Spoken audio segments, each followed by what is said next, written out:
Assalamualaikum warahmatullahi wabarakatuh. Kiai Muhammad Zaini bin Abdul Ghani merupakan nama lengkap dari Abah Guru Sekumpul, ulama besar asal Kalimantan yang dikenal hingga penjuru dunia. Beliau lahir di Desa Tunggul, Irang, Martapura, Kabupaten Banjar pada 11 Februari 1942 atau 27 Muharram 1361 Hijriah. Wafat di Sekumpul, Martapura 10 Agustus 2005 pada usia ke-63 tahun. Beliau dimakamkan di kompleks keluarga di dekat Mushola Ar-Raudhah, Kalimantan Selatan. Abah Guru Sekumpul merupakan keturunan ke-8 dari ulama besar Banjar, yaitu Maulana Syekh Muhammad Arsyad bin Abdullah Al-Banjari, yakni Kiai Muhammad Zaini Ghani bin Abdul Ghani bin Abdul Manaf bin Muhammad Saman bin Sa'ad bin Abdullah Mufti bin Muhammad Khalid bin Khalifah Hasanuddin bin Syekh Muhammad Arsyad Al-Banjari atau Datuk Kelampayan. Guru ijal panggilan lain Abah Guru Sekumpul dilahirkan dari pasangan keluarga sederhana, yakni Abdul Ghani bin Abdul Manaf bin Muhammad Saman dan Hajah Masilah binti Haji Mulia bin Muhyiddin. Meski berlatar dari keluarga yang kekurangan, namun orang tuanya berhasil mendidik putranya hingga menjadi ulama terkenal. Kesuksesan Abah Guru Sekumpul juga tidak terlepas dari bimbingan para gurunya, yang konon mencapai 200 orang. Di antara banyaknya karomah Kiai Muhammad Zaini bin Abdul Ghani atau yang dikenal sebagai Guru Sekumpul, dari banyaknya karomah Guru Sekumpul, berikut ini 9 di antaranya. Pertama, Rasulullah menyerupai Guru Sekumpul. Saat itu, kisah ini bermula saat beliau sedang sakit parah yang mengakibatkan beliau tidak bisa apa-apa. Namun saat itu bersamaan dengan pengajian beliau yang harus diisi untuk menyampaikan dakwah kepada para jamaah. Semua para jamaah pun tahu bahwa Abah Guru Sekumpul terbaring lemas di kamar. Namun tiba-tiba datanglah sesosok yang mirip dengan Abah Guru Sekumpul ke majelis dengan keadaan segar dan bugar seperti orang yang sehat. Beliau mengimami sholat asar lalu mengisi pengajian sampai selesai. Orang-orang mengira itu adalah Abah Guru Sekumpul telah sehat. Namun setelah pengajian, terbukalah semuanya ketika salah seorang habib dari Hadramaut berkata, "Beruntung murid-murid Syekh Zaini telah dipimpin langsung oleh Rasulullah yang datang dan menyerupai Syekh Zaini." Kedua, mendapat karomah sejak kecil. Sejak kecil berusia 4 tahun, Abah Guru Sekumpul sudah diberikan oleh Allah kasyaf, yaitu dibukakan hijab atau bisa melihat seluruh alam. Yang kedua, Guru Sekumpul juga sering didatangi oleh Rasulullah SAW secara sadar saat berusia 5 tahun. Yang ketiga, Guru Sekumpul juga merupakan khalifah ayahnya. Keempat, Guru Sekumpul sewaktu kecil sering didatangi cucu Rasulullah, yakni Sayyidina Hasan dan Sayyidina Husain. Karomah yang ketiga, uang di kantong tak ada habisnya. Suatu hari datang rombongan para habaib dari berbagai daerah ke Kalimantan Selatan, tepatnya di kediaman Kiai Muhammad Zaini bin Abdul Ghani Al-Banjari atau Abah Guru Sekumpul. Sudah tradisi beliau untuk memuliakan para tamunya yang datang. Abah Guru Sekumpul pun menerima langsung tamu dari luar daerah itu. Apalagi para habaib, maka Abah Guru Sekumpul akan meminta tamu tersebut untuk menginap beberapa hari di kediaman beliau. Beliau sendiri yang turun tangan untuk melayani para tamu tersebut. Istilah tamu baginya adalah raja. Sangat terlihat dari sikap dan perilaku Abah Guru Sekumpul terhadap para tamu beliau. Sampai pada akhirnya rombongan para habaib itu akan pulang. Maka bergantianlah Abah Guru Sekumpul menyalami satu persatu para habaib tersebut yang jumlahnya mencapai puluhan orang. Tapi ada yang aneh, sambil Abah Guru Sekumpul bersalaman dengan satu persatu dari para habaib itu, Abah Guru Sekumpul memberikan uang dari kantong bajunya dan masukkan uang tersebut ke kantong baju satu persatu para habaib. Al-Habib Muhsin bin Al-Habib Agil bin Syahab yang berdiri di dekat Abah Guru Sekumpul saat itu sangat mengetahui bahwa di kantong baju Abah Guru Sekumpul tidak ada apa-apanya, alias kosong, dan tidak pula terlihat mengembang oleh jumlah uang yang banyak. Sampai selesai semua para habaib itu diselami oleh Guru Sekumpul yang jumlahnya puluhan, Abah Guru Sekumpul pun secara terus-menerus mengambil uang dari kantongnya itu yang seperti tidak ada habisnya untuk beliau berikan kepada satu persatu dari mereka. Tidak terasa, selesai Abah Guru Sekumpul menyalami dan memberikan uang tersebut kepada seluruh habaib, lalu mendekatlah Habib Muhsin kepada Abah Guru Sekumpul. Saat hendak bertanya kepada Guru Sekumpul, lalu Abah Guru Sekumpul berkata, "Diam saja kalau engkau tidak tahu," kata Abah Guru Sekumpul. Karomah keempat, Pertemuan dengan Rasulullah. Di Tarim sana Hadramut kota para baib dan banyak melahirkan para khutub. Ada seorang Habib sepuh yang bernama Habib Ahmad As-Segaf radhiyallahu an yang mengarang kasidah Baina Katifaihi Alama, sehingga di Martapura beliau terkenal dengan sebutan Habib Baina Katifai. Beliau ini seumuran dengan Habib Abdul Qadir Jaddah. Beliau ini mempunyai kelebihan, bahkan saat tidur pada malam hari terbiasa bermimpi bertemu dengan baginda Rasulullah. Habib zaman dahulu walau sering bermimpi dengan baginda Rasulullah masih sakit hati kalau belum bertemu secara langsung. Akhirnya beliau mendapat isyarat dari Rasulullah dalam mimpi itu.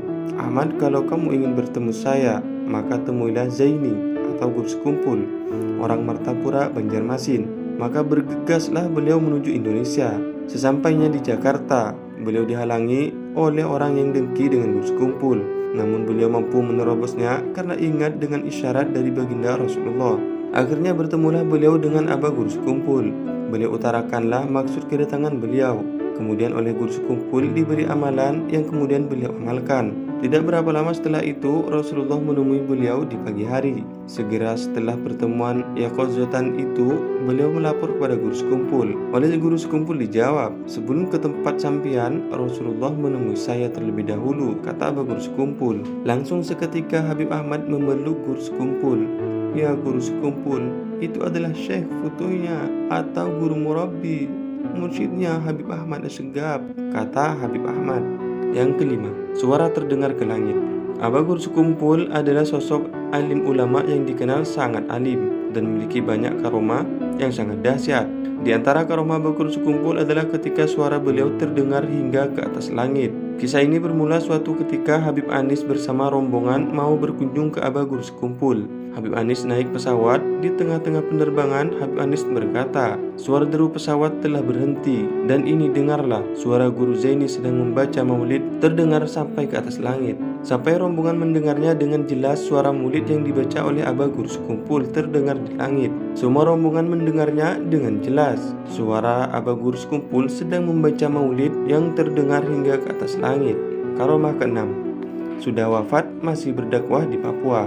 Ini berdasarkan kisah nyata warga pedalaman Papua yang tercengang karena kaget dengan acara haul Abah Guru Sekumpul. Padahal mereka belum lama masih mendapatkan asupan ilmu secara langsung dari Abah Guru Sekumpul. Peristiwa ini terjadi pada haul ke-10 Abah Guru Sekumpul tahun 2015. Saat itu ada rombongan dari pedalaman di Papua datang ke lokasi acara haul di Martapura, Banjar, Kalimantan Selatan. Mereka bingung karena memang baru pertama kali datang ke luar pulau dan keperluan yang mereka sendiri tidak tahu pasti seperti apa acara nantinya. Tiba-tiba rombongan tersebut langsung menangis dan mengucapkan syahadat secara bersama-sama.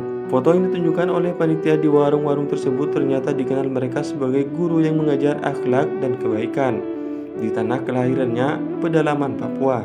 Mereka kemudian kembali ke makam Guru Sekumpul dan meminta maaf. Guru Sekumpul wafat pada 10 Agustus 2005, tapi menurut kisah nyata rombongan dari Papua itu, beliau masih mengajarkan ketauhidan di pedalaman Papua dan memberi mereka ongkos berangkat, perjalanan dan pulang pergi ke Papua, lengkap dengan ongkos konsumsi dan lainnya. Yang ketujuh, turunnya hujan. Pada satu musim kemarau yang panjang di mana hujan sudah lama tidak turun, sehingga sumur-sumur sudah hampir mengering, maka cemaslah masyarakat ketika itu dan mengharap agar hujan bisa turun. Melihat hal yang demikian, banyak orang yang datang kepada Abah Guru Sekumpul minta doa beliau agar hujan segera turun. Abah Guru Sekumpul kemudian keluar rumah dan menuju pohon pisang yang masih berada di dekat rumah beliau. Beliau kemudian goyang-goyangkan pohon pisang tersebut dan ternyata tidak lama kemudian hujan pun turun dengan derasnya. Karomah ke-8, angin kencang saat dihukum ayah. Suatu hari sang ayah mendengar kabar Abah Guru Sekumpul melakukan sebuah tindakan yang kurang berkenan di hati sang ayah. Ketika Abah Guru Sekumpul sampai di rumah, beliau diikat oleh sang ayah di tiang rumah. Lalu dupa dinyalakan di dekat wajah beliau sehingga Abah Guru merasakan panas. Saat Abah Guru Sekumpul dihukum oleh sang ayah, alam menjadi ganjil. Angin beliung berhembus sangat kencang. Nenek beliau yang dikenal sebagai seorang wali majdub memandang ada kaitan ganjilnya cuaca dengan dihukumnya Abah Guru Sekumpul. Beliau pun kemudian meminta hukuman itu disudahi saja, dan benar saja. Saat sang ayah menghentikan hukuman itu atas permintaan ibunya, cuaca menjadi normal kembali. Angin yang semula berhembus sangat kencang tiba-tiba menjadi tenang, cuaca pun menjadi terang. Karomah yang ke-9, pertemuan dengan Nabi Khidir. Kisah hadirnya Nabi Khidir di kediaman Aba Guru Sekumpul disaksikan para ulama dan habaib. Sayangnya yang menyaksikan tidak ada yang tahu bahwa yang hadir adalah Nabi Khidir. Saat itu dikisahkan pada tahun 1990 para ulama, habaib, dan para tokoh sedang santai bercengkrama dengan Aba Guru Sekumpul. Di tengah suasana santai itu tiba-tiba terdengar dari pintu rumah Aba Guru Sekumpul yang memang terbuka. "Assalamualaikum," ucap orang itu. "Waalaikumsalam warahmatullahi wabarakatuh," jawab Aba Guru Sekumpul diiringi semua ulama dan habib. Tak ada kata lain dari yang datang itu. Ia adalah sosok orang tua yang tampak seperti pengemis. Orang tua itu kemudian memberi isyarat meminta air minum. Silahkan, kata Aba Guru Sekumpul. Ada anak muda santri yang diperintahkan Aba Guru Sekumpul untuk melayani tamu yang tampak seperti pengemis itu. Usai diberi segelas air minum, ia lalu meminumnya.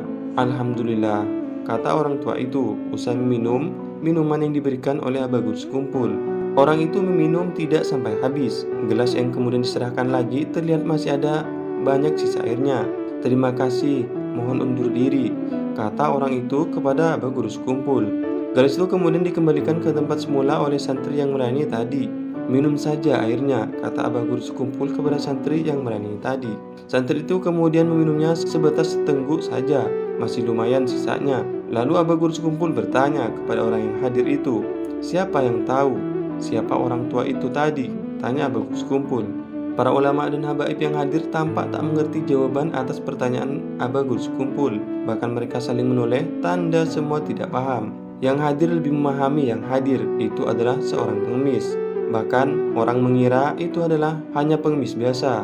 Lalu Aba Guru Sekumpul berkata kepada santrinya, "Minum lagi, habiskan," kata Aba Guru Sekumpul. Karena diperintah guru, santri itu kemudian minum air di gelas bekas pengemis sampai habis. Setelah air itu habis, kemudian Aba Guru Sekumpul berkata, "Mau tahu siapa yang hadir tadi?"